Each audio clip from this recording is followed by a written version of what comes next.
안녕하세요. 2년 전 결혼한 30대 여성입니다. 남들이 보기엔 아직 한참 좋을 시기겠지만 이렇게 표현하고 싶지 않지만 가난하고 염치 없는 시댁 때문에 남편과 헤어지려고 해요. 저라도 가진 게 많은 사람이라면 어떻게든 품고 가려고 했겠지만 너무 힘들어서 더는 못하겠거든요.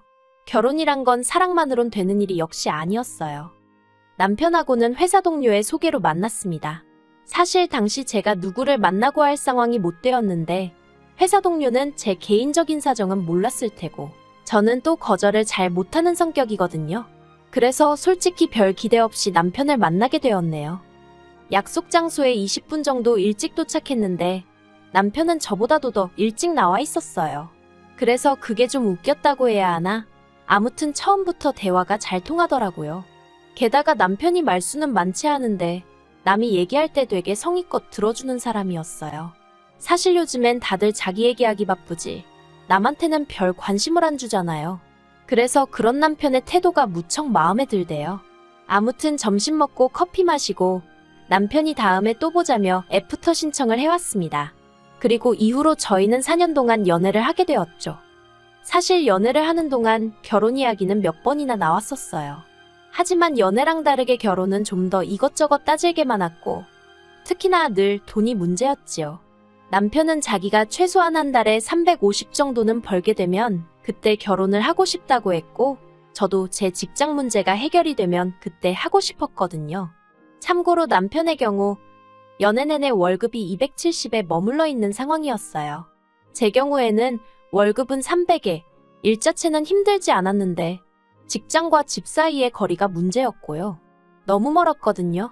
출퇴근에만 좋게 4시간은 걸렸으니까요. 그래서 이직을 하려고 여기저기 이력서를 넣어봤지만 생각만큼 일이 잘 풀리지를 않대요. 그리고 그러다 보니 어느새 연애만 4년씩이나 하게 된 거죠. 그러다 제가 2년 전, 그러니까 결혼 직전에 정말 운 좋게 이직을 하게 되었어요. 자세히 얘기할 순 없지만 동종업계도 아니었는데 취미로 따놓은 자격증 몇 개가 큰 도움이 되었네요. 그래서 제 월급이 이것저것 다 제하고 한 달에 380 정도로 올라갔어요. 남편이 정말 자기 일처럼 좋아하더라고요.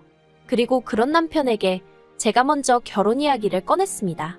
더 늦기 전에 나 웨딩드레스 입고 싶다고, 그러니 우리 결혼하자고 했죠. 남편이 미안하다고 울다가 또 고맙다고 웃다가 아무튼 속사정을 모르는 사람이 저희를 봤으면 미친 사람들인 줄 알았을 거예요. 결혼할 때 시댁에서 1,000만 원 해주셨고 남편은 3,000을 모아뒀더라고요. 저는 제 돈 2,000이 있었고 친정에서 3,000 해주셨고요. 사실 저희는 둘 다 요새 말하는 소위 흙수저들이에요. 그래서 양가에서 그 정도 해주신 것만으로도 정말 감사하게 생각했어요. 정말이지 액수에 대한 서운함이나 섭섭함은 하나도 없었습니다. 오히려 받은 것 이상으로 잘해드리며 살아야겠다고 다짐했는걸요. 그런데 시작은 차였습니다. 시댁엔 당시 남편을 제외하고도 식구가 넷이었는데 시부모님과 2명의 신우들이 있었죠. 그리고 좀 황당했다고 해야 하나 싶은 게 온 식구가 각자 차를 끌고 다니더라고요. 특히 시부모님은 수입이라고 해봤자 나라에서 나오는 연금하고 자식들이 주는 용돈이 전부셨는데 말이죠. 그래서 잠깐이었지만 차가 2대씩이나 필요하신가 싶대요. 물론 제가 주제넘게 말할 건 아니라서 그냥 잠깐 생각만 했던 거고요. 그런데 저랑 남편이 결혼하고 얼마 되지 않았을 때였습니다. 당시 남편이 끌고 다니던 차가 말 그대로 폐차 직전의 수준이었고 그래서 일단 제 차를 갖고 다니라고 했었는데 남편이 그건 아닌 것 같다면서 제 차 타는 걸 무척 불편하게 생각하더라고요. 그리고 이 와중에 어떻게 얘기가 진행된 건지는 잘 모르겠지만 어머님이 당신들 차 한 대를 가져가라셨습니다. 공짜로 주시겠다면서요. 그런데 받아오는 게 맞나 싶었던 게 어머님이 주신다는 차도 남편 차 못지않게 낡은 차였거든요. 그러니 제 입장에선 굳이 이런 걸 받아서 나중에 차를 존내받았네 소리가 나오진 않을지 상황 자체가 탐탁치 않았어요. 하지만 남편이 시부모님이 좋은 뜻으로 주신다는 건데 그냥 기분 좋게 받아오면 안 되겠냐 하대요. 뭐 그래도 꾸역꾸역 따져보면 자기 차보다는 낫다면서요. 그런데 그렇게 받아온 차는 생각했던 것보다 훨씬 사정이 좋지 않았습니다. 남편은 괜찮다 했지만 카센터에 가져가니 이것저것 고치는 비용만 400을 부르더라고요. 그래서 제가 남편더러 차라리 폐차하는 게 낫지 않겠냐니까 저더러 뭘 모른다면서 400으로 차를 살 수 있냐고 화를 내는데, 솔직히 사귀는 동안에도 다툼이 아예 없던 것은 아니지만 왠지 화를 내는 남편의 모습이 낯설게 느껴졌어요. 그리고 나중에서야 느꼈지만 주제나 상황이 뭐건 간에 시댁하고 관련이 있으면 남편은 쉽게 매번 버럭버럭 하더라고요. 돌이켜 생각해보니 자격지심이었나 싶기도 하네요. 아무튼 그래서 그 차를 기어이 400만 원이랑 큰돈을 주고 고쳤는데, 더 황당한 건 이후에 시부모님이 보이신 행동이었어요. 시댁과 저희 집은 차로 30분 정도 걸리는 거리로 멀지는 않지만 결코 가까운 거리도 아니었거든요. 그런데 저희가 차를 고친 이후로 걸핏하면 차를 써야 하는 상황이라면서 저나 남편에게 전날 밤에 차를 주고 가라고 하시질 않나, 다른 차가 상태가 안 좋아서 그러니 빌려달라고 하시지를 않나, 어찌나 차를 가지고 이리저리 사람을 부르시는지 오히려 더 불편한 상황이 되어버린 거죠. 그래서 결국은 참다 못해 남편한테 차를 주셨으면 주신 거지 이건 뭐 어머님 아버님이 쓰시는 날이 더 많다고 한마디 했네요. 그랬더니 필요하면 가족끼리 빌려주기도 하고 그런 거지. 저더러 연애할 땐 몰랐는데 생각보다 되게 야박한 애어쩌네 그러더라고요. 참나, 어이도 없고 기가 막혀서 말이 안 나오대요. 그런데 남편은 자기 화를 못 삭히고 혼자 계속해서 울그락불그락 하더니 안 되겠다며 그냥 그 차 시부모님께 돌려드려야겠답니다. 그리고 저는 돈 400이 생각나 너무 아깝더라고요. 그런데 그 400 때문에 안 된다고 하면 또 남편이 난리를 칠 것 같고 그래서 그래. 좋은 일 한 셈 치자 생각하고 그러라 했습니다. 그러다 얼마 후 제 회사에서 제 앞으로 차가 한 대 나왔어요. 제 직군이 영업직은 아닌데 업무 특성상 고객들을 밖에서 만나야 하는 일이 잦았거든요.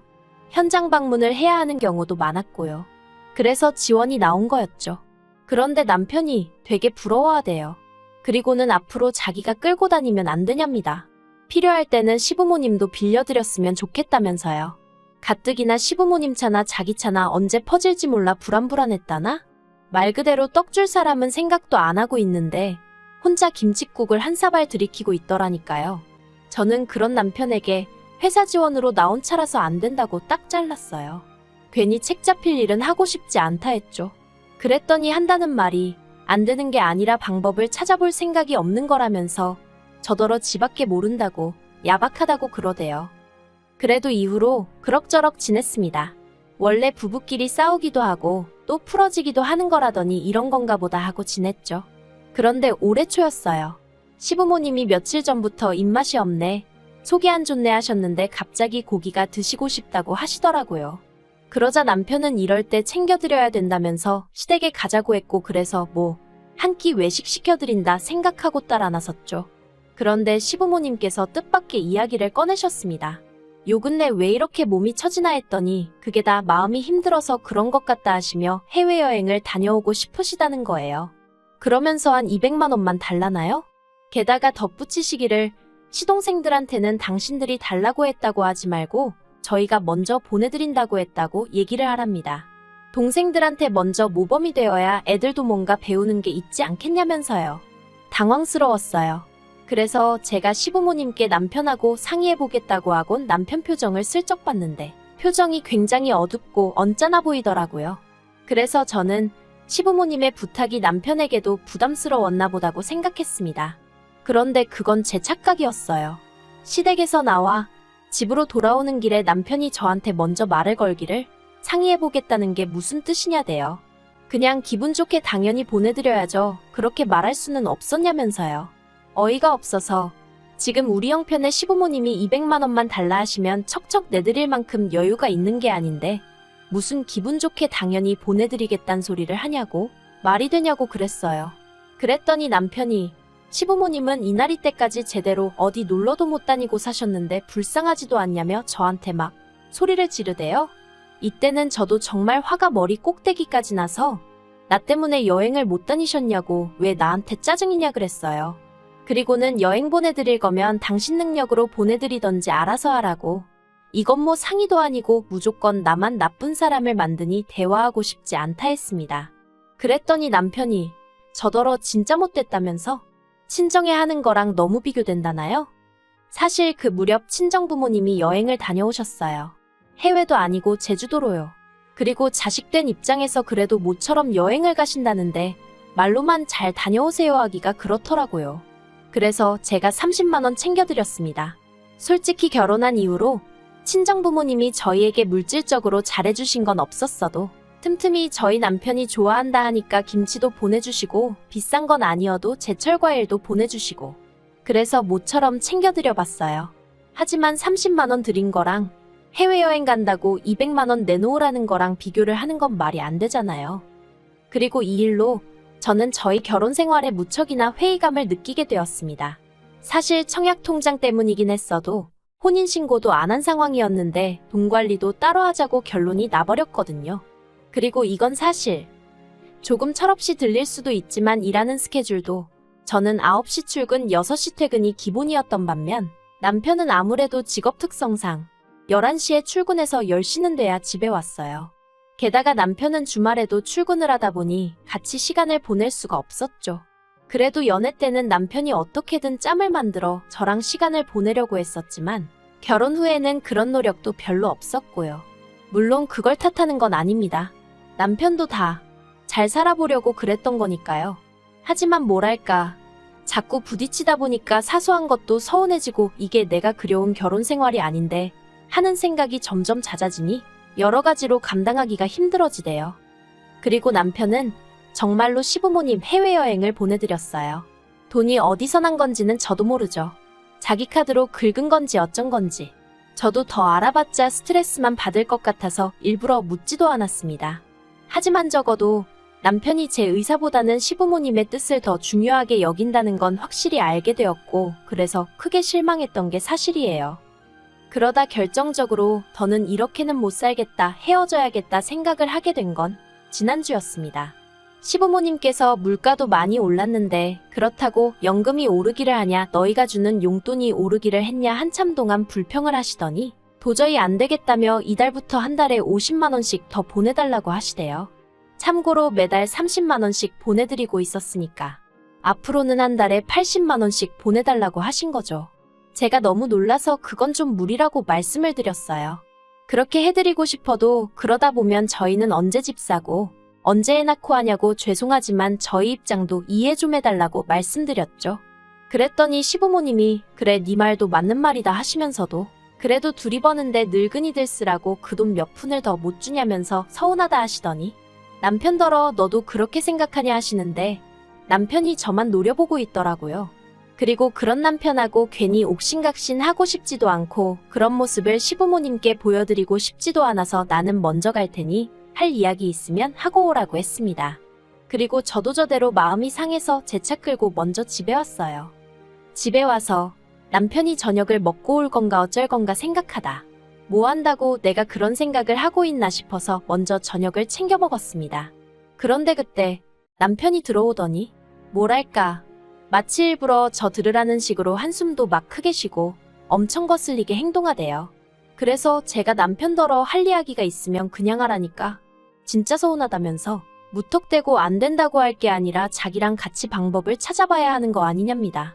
그래서 제가 남편더러 방법을 찾긴 무슨 방법을 찾냐고 우리 수입이야 뻔할 뻔짠데 갑자기 50만 원이나 어떻게 올려드리냐고 당신 그 정도 계산도 못하냐고 따졌죠. 그랬더니 남편이 저더러 직장만 좋은 직장 다닌다고 되는 게 아니래요. 사람이 먼저 돼야 한다면서 그렇게 악착같이 손에 든 걸 쥐고 있으려고만 하고 내려놓질 못하면 안 된다나요? 정말 말 같지도 않아서 그만하라고 했어요.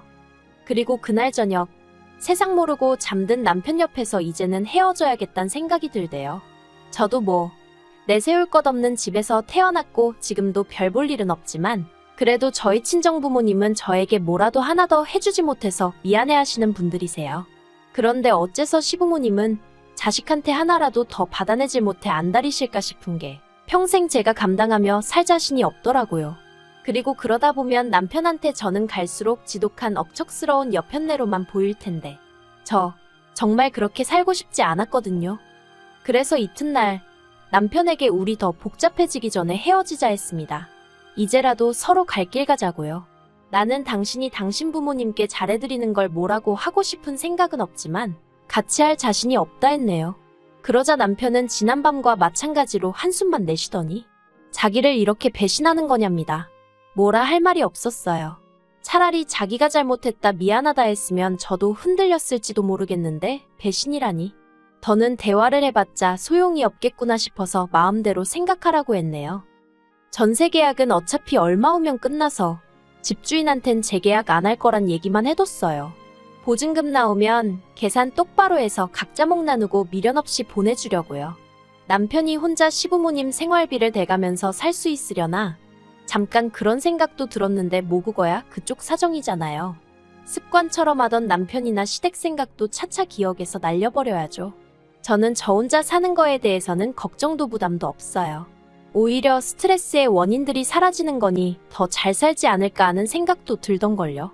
그리고 욕심이겠지만 만약에 저한테 다시 누군가가 오면 그때는 정말 그 무엇보다도 저를 1순위로 쳐주는 사람이면 좋겠다는 바람입니다.